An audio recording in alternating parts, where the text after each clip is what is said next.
నమస్తే, నేను మీ అనంతలక్ష్మి. నేను ఇప్పుడు మీకు డ్రాగన్ ఫ్లవర్ చూపించబోతున్నాను. చూడండి ఎంత అందంగా ఉందో. పెద్ద పెద్ద రేకులు, తెల్లగా. మాకు ఇది స్లోగా తెలిసింది రాత్రే పూస్తుంది అని. ఎప్పుడు దొరకట్లే. అయ్యో నిన్న పూసిందేమో అనుకునేవాళ్ళము. ఒకరోజు నైట్ ఇట్లానే రేపు పూస్తుందేమో అని దగ్గరికి వస్తే పూసేసి ఉంది. అప్పుడు అర్థమైంది ఇది నైట్ పూస్తుందని. చూడండి గాలికి ఎట్లా ఆ పూల రేకులు ఊగుతూ ఏం అందంగా ఉందో. ఇది ఈరోజు పూసింది.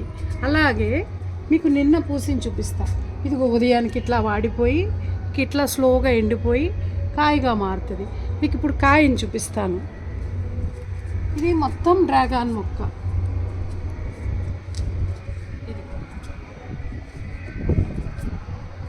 ఇదిగో కాయ పచ్చిగా ఉంది ఇప్పుడు.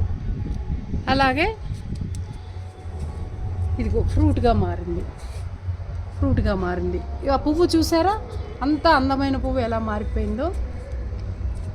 మనం తినే ప్రతి ఫ్రూట్ వెనుక డ్రాగన్ ఫ్రూటే అనుకుందాం. మార్కెట్లో కొనుక్కుని తింటాము. ఎన్ని అందాలు అద్భుతాలు ఉన్నాయి చూసారా.